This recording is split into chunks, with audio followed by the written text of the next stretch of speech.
ازيكم يا بنات؟ عاملين ايه؟ يا رب كلكم تكونوا بألف خير. وحشتوني جدا جدا قد الدنيا دي كلها. انا اسفه ان انا بتاخر عليكم في الفيديوهات، عقبال لما انزل فيديو بيكون مده طويله بين الفيديو اللي قبليه. معلش غصب عني. يا رب تكونوا كلكم بخير. مش عارفه بقى البتاع اللي انا عاملاها دي صح ولا ايه، بس انا اول مره بجد اعملها. مش عارفه بقى بتتعمل كده ولا بتتعمل بطريقه تانية. المهم، يا رب الفيديو بقى بتاع النهارده يعجبكم. احنا عملنا كده لوك كده، يعني اخترعنا وجربنا. والرموش دي كانت رموش عادية طويلة، وقصناها وعملناها رموش طرفية كده عشان تبقى من الطرف كده بس. واخترعنا وعملنا كده حاجة جديدة. يا رب تكونوا يعني كويسين وبخير، ورب الفيديو بتاع النهارده يعجبكم. ما تنسوش بقى لو انتوا ما اشتركتوش في القناه بتاعتي، اشتركوا دلوقتي حالا ودوسوا لايك وحطوا لي كلمه حلوه، عشان انا ببسط جدا جدا من الكلام الجميل، وبتشجع وببقى متحمسه كده بقى ايه اللي انا اصور فيديوهات تاني. بحبكم قد الدنيا. يلا بقى نشوف الفيديو اللي حصل فيه كوارث، والرينج لايت وقعت واتفكت، والمسكرة هببت هنا، وحصل كده حاجات.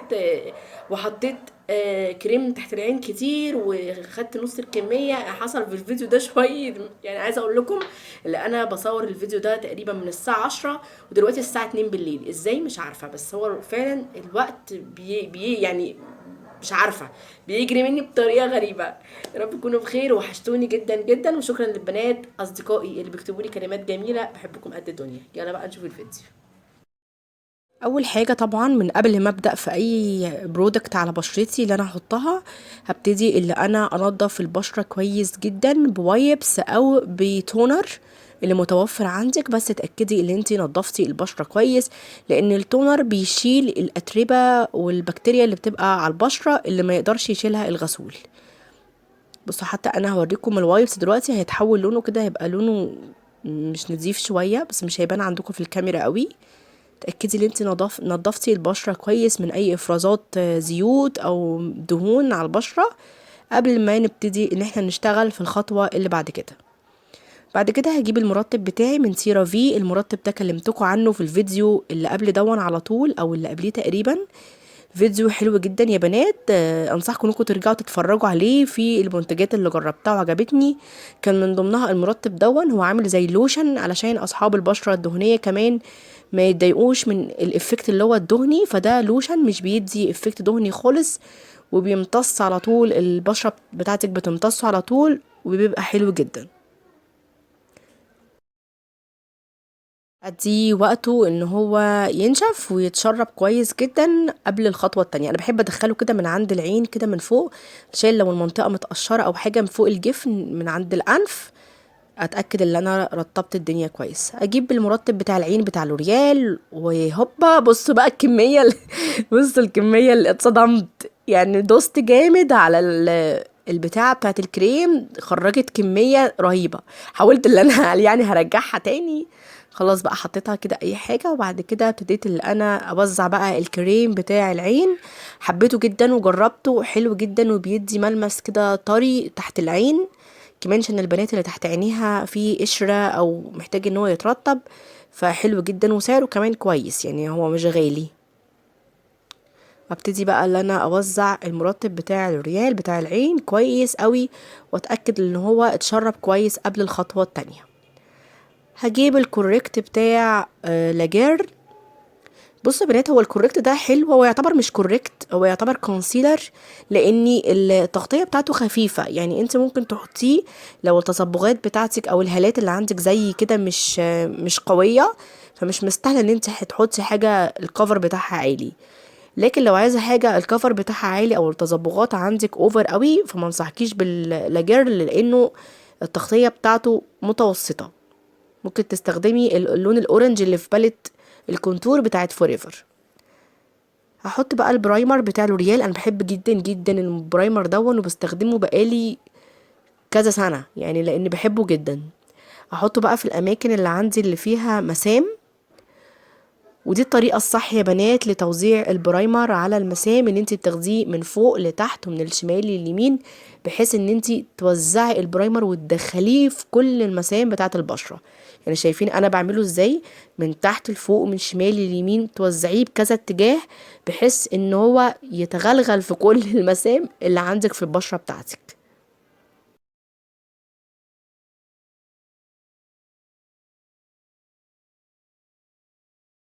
هستخدم بقى الفاونديشن بتاعي ده، فاونديشن نارس درجة برشلونة. بحبه جدا، التغطية بتاعته حلوة وكمان خفيف على البشرة، مش تقيل خالص زي مثلا هدى بيوتي والكلام دون. خفيف جدا وبحبه قوي قوي وسهل الدمج، فبحب استخدمه بصراحة دايما. هاخد طبقة خفيفة جدا جدا، مش لازم ان انت تملي البراش بتاعتك او تملي وشك كله فاونديشن. انا مقلله الفاونديشن على قد ما اقدر عشان يطلع لي فينش حلو، ما يبقاش البشرة كيكي او مليانة كده زيادات. فمقلله الكمية على قد ما اقدر، لاني لسه كده كده هحط كونسيلر، فمقلله كمية الفاونديشن على قد ما اقدر. جبت بقى البيوتي بلندر بتاعتي وابتدي بقى اشيل اي زيادات في البشرة، ابتدي اوزعها بقى على كامل الوجه. الحته اللي هي بين الانف وعلى الشفايف اللي بيترقم فيها الفاونديشن، الحتت الصغيره الدقيقه دي همشي عليها البيوتي بلندر بتاعتي بطريقه طبطبه، مش بمسح، بطبطب خالص على خفيف. انا محتاجاها بس ان هي تشيل الزيادات. هنا اتاكدت ان الفاونديشن تمام، لان الفاونديشن بيتراكم في الحتت الدقيقه دي، فاتاكدت ان انا وزعته كويس وفي الجبهه كمان وكله تمام. انا مش هعمل النهارده كونتور قوي، انا بس هعمل حاجه خفيفه قوي للجبهه وللخدود، مش هخطر خالص في الكونتور يعني، لان انا اصلا ما بحبش الكونتور القوي. فانا هعمل حاجه خفيفه خالص. هو اللوك بتاع النهارده ده انا عملته تصوير، مش اللي انا انزل بيه. جبت البالت بتاعه الكونتور بتاعتي بتاعه فوريفر 52، وابتدي اللي انا ابرز بس عظمه الخد وامشي حاجه خفيفه. طبعا انتوا عارفين ان انا بحب اعمل على الجبهه، عشان انا الجبهه عندي عريضة وعالية، فبحب اللي انا اعمل لها كونتور. هنا كنت ببص في المراية وبرجع تاني للتليفون عشان اتأكد الدنيا معايا صح.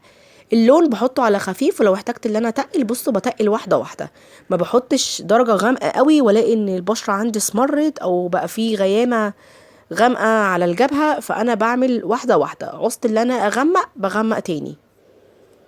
يعني انا مش عايزاه يبين اللي هو فيه حاجة غريبة، انا عايزاه يبين شكله طبيعي. وعملت حاجة برضو بسيطة عند الدقن وبرضو من عند الأنف. وبحب بصوا أدخل في الكورنر بتاع العين عشان تبين ان هي شكلها طبيعي أكتر. لو خدتها من أول الحواجب بخط عمودي لحد تحت ده هيطول لي الأنف أكتر، فأنا بحب أدخل النهاية بتاعة الأنف من فوق دي، بحب أدخلها شوية بصوا زي كده، بحب أدخلها شوية على الكورنر بتاع العين بحيث ان هي يكون شكلها ناتشورال أكتر.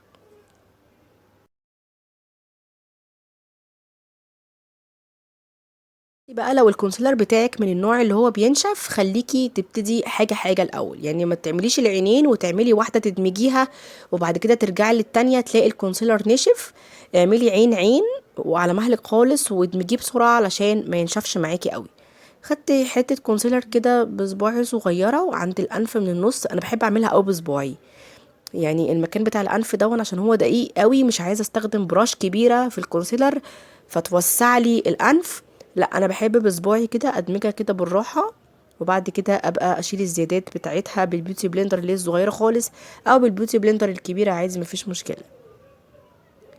واحط كمان بقى، حطيت في الجبهه برضه عشان ينور ودمجته برضه بالبيوتي بلندر بسرعه.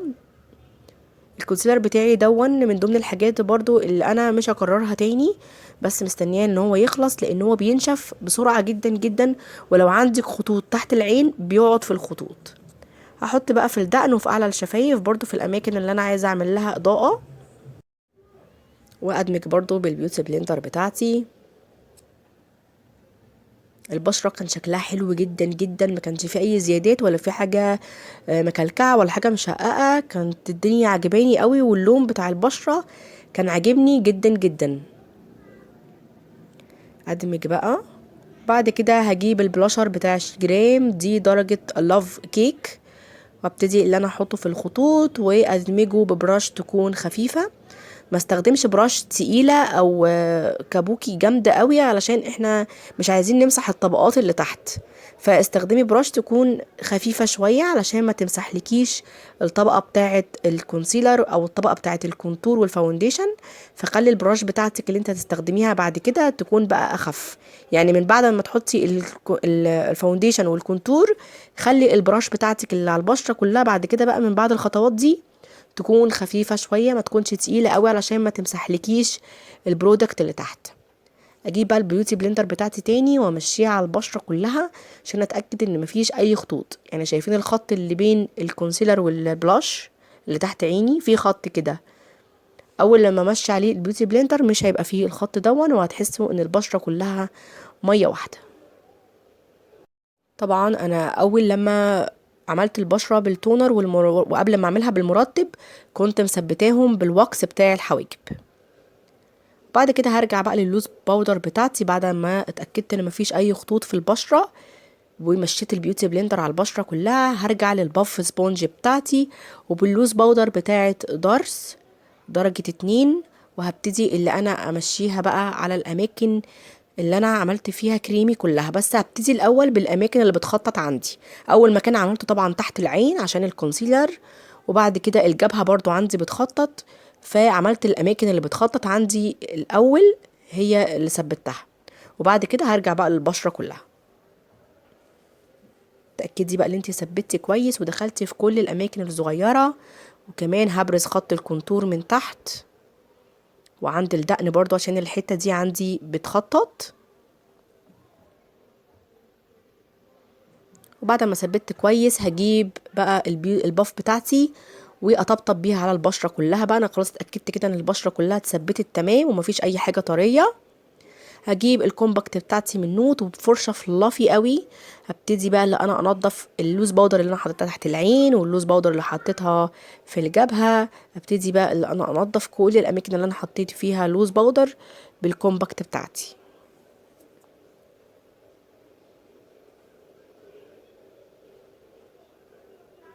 لو في صوت ده صوت البلاي ستيشن فمعلش بس كده. الفرشة طبعا زي ما احنا اتفقنا ان هي تكون فلافي وما تكونش ناشفة.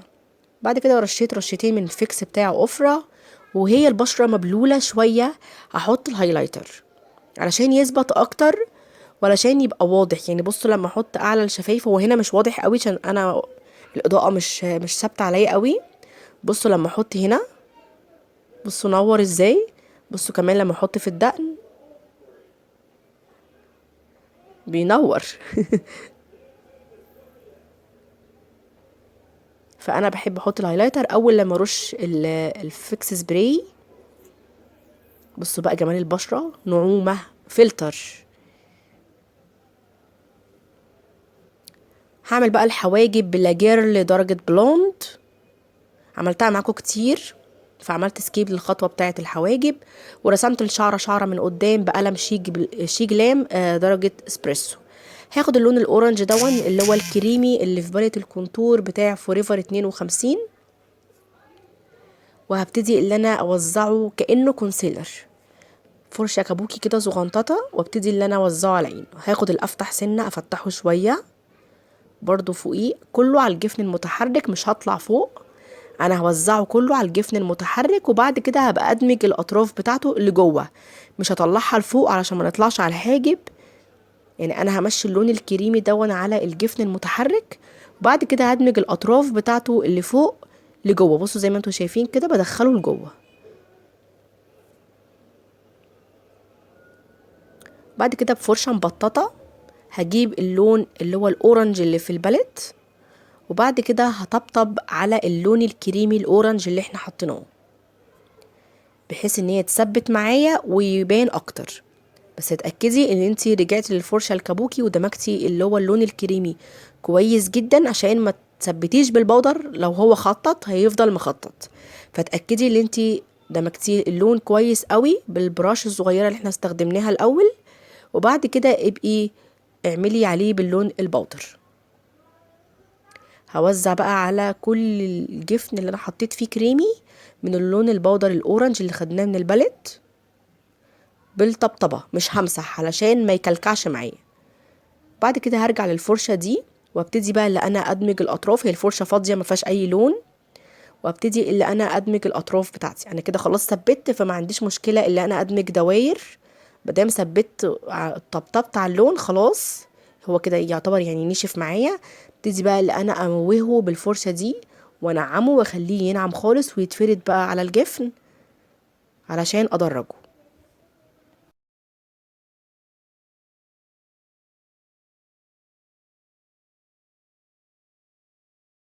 وبعد كده هرجع للفرشه الصغيره دي وهاخد اللون الاغمق اللي هو على ماروني شويه، وهبتدي اللي انا اغمق النهايه بتاعه العين من بره.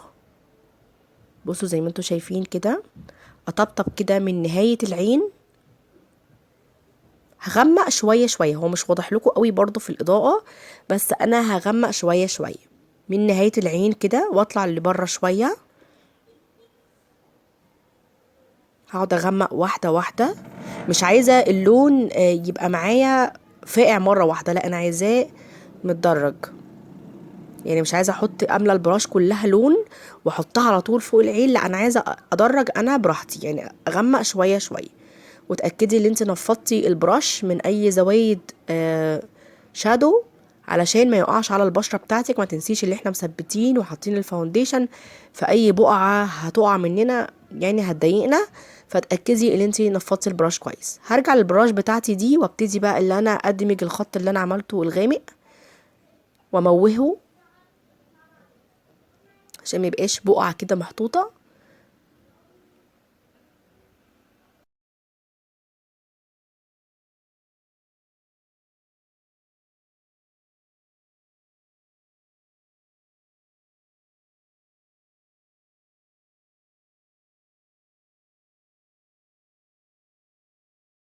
وبعدين هرجع للباليت بتاعتي واللون الاورنج الفاتح دون، هبتدي اللي انا ادرج النهايه بتاعه الالوان اللي انا حطيتها دي علشان تبقى ناعمه خالص وفاتحه جدا من النهايه. ابتدي اللي انا ادرج بقى اللون كويس قوي بنفس الفرشه اللي احنا برضو استخدمناها اللي هي الفلافي، وابتدي ادرج اللون كويس لحد ما يبقى ناعم معايا من النهايه ومفيش اي خطوط خالص.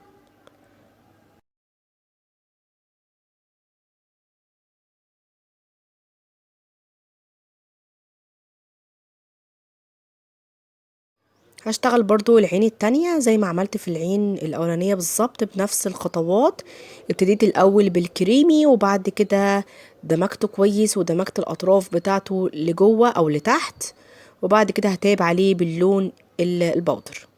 هجيب اللون الشيمر اللي على أورنج ده شوية أو على لون نحاسي، وهبتدي اللي أنا أحطه كده من قدام لحد نص الجفن بصباعي علشان يبان شكله. انا بحب احط الشيمر قوي بصباعي، بحس ان هو بيبان اكتر لما يتحط بفرشه على خفيف خالص، يدي لمعه كده او ضوء للون. وبعد كده هفتحه باللون الشامبين او بيش كده شويه، هفتحه بقى من الاول خالص. فاهمين يعني احنا مشينا ازاي؟ احنا عملناه من النص بلون نحاسي كده في درجه من درجات اللي احنا حطيناها الكريمي، وبعد كده فتحناه من قدام باللون البيج الشمر او اللي هو اللون بيدي على شامبين كده شويه، بحيث ان هو يكون اللون فيه تدرج في الشامبين، يعني فيه لمعه بتضوي كده بين درجتين. فاهمين قصدي؟ هجيب بقى الكومباكت بتاعتي وانضف بقى الشادو بتاعي علشان يبقى مسحوب، ما يبقاش كده شكله مش نظيف من الاخر. اسحبه بقى كده بالباف المثلثه دي وبالكومباكت بتاعتي، ونضف الاطراف كويس جدا. بصوا الفرق بين اللي متنضفه واللي مش متنضفه، فعلا بتسحب العين. واجيب فرشه صغيره كده شعرها فلافي قوي ما فيهاش اي حاجه، واموه الخط بتاع الكومباكت اللي انا حطيته عشان ما يبقاش باين كده اللي هو خط كده مش لطيف. انضفه. وحطيت جوه عيني كحل اسود بتاع ريميل وهموهه بالفرشه، هوريكم شكلها دلوقتي. فيها شادو اسود واموهه على الكريم الاسود اللي انا حطيته جوه عيني علشان يثبت ويبقى شكله متموه. ده شكل الفرشه.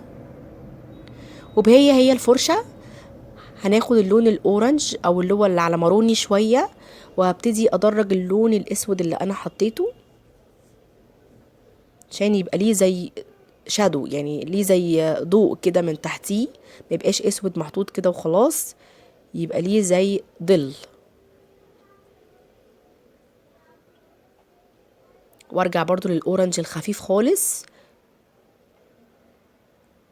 و يعني انضف بقى النهاية خالص وافتحها وادرجها اكتر.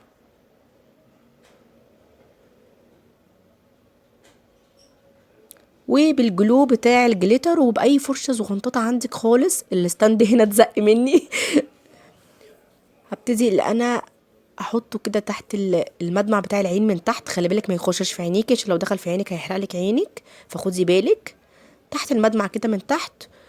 وبالجليتر الاورنج، عندي كده جليتر اورنج خشن، هبتدي اللي انا احطه على الجلو قبل ما ينشف. شكله كان حلو قوي وكان منور وكان شكله جميل قوي، بس هو للاسف مش باين برضه عشان الاضاءه. هنا كنت هتشل الماسكارا هببت مني غصب عني، فهسيبها بقى تنشف وبعد كده هبقى انضفها. بصوا هي في الخد كده من فوق لو شايفينها. هنا رسمت خلاص الليب لاينر لونه بني، وحطيت الرموش بتاعتي طرفيه، كانت رموش عادي بس انا قصيتها وخليتها اطراف بس، ما حبيتش ان انا احط رموش للعين كلها او للرمش كله، علشان يعني ما يبقاش شكلها وحش، وكنت عايزه بصراحه فوق العين يبان، فاخترت ان هي تكون طرفيه كمان عشان تسحب العين لفوق. وحطيت الروج دون من شيك جلام، الدرجه دي بحبها قوي قوي، فاتحه كده وشكلها شيك قوي. هنا كنت بوريكم الشكل، كان شكل حلو قوي، كان عاجبني. ما رسمتش بصراحه ايلاينر، هجيب بقى الهايلايتر اسكت. لا طبعا لازم احط التاتش بقى في الروج، لازم اغيره باي طريقه، معرفش ليه. بحب انا اول حركه دي قوي على الروج بصراحه، بتدي كده لمعه وبيبقى شكلها حلو كانك حاطه ليب جلاس وانت اصلا مش حاطه فوقيه، فاهماني؟ يعني بشكله حلو قوي. بصوا الشكل حلو قوي قوي قوي قوي بصراحه، كان الشكل تحفه وكان عاجبني قوي قوي الميك اب. يا رب يكون عجبكم، متنسوش بقى تكتبوا لي تحت بكلمه حلوه وتحطوا لي لايك. بصوا بقى الحركه دي غيرت بقى عشان التصوير، ولبست حلق لون الالوان اللي احنا حاطينها، ولبست فوق برضو حاجة برضو لايقة مع الالوان اللي احنا حاطينها، فيها برضو اورنج.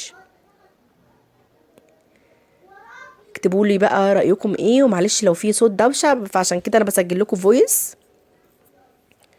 اكتبوا لي بقى رأيكم تحت في الكومنت، وما تنسوش بقى تشتركوا في القناة لو انتوا لسه ما اشتركتوش، وتفعلوا الجرس عشان يوصل لكم اي فيديو انا بنزله. وبحبكم قد الدنيا دي كلها، واشوفكم ان شاء الله الفيديو الجاي على خير. اسيبكم بقى مع الانستجرام، وما تنسوش برضه احط لكم الانستجرام اللينك بتاعه في تحت في صندوق الوصف او في التعليق المثبت. دي حته كده حماسيه من الانستجرام، هيفوتكم كتير لو مش متابعيني فعلا على الانستجرام، بنزل ستوريات وحاجات هناك حلوه قوي. وعلى الفيسبوك كمان هحط لكم اللينكات تحت في التعليق المثبت.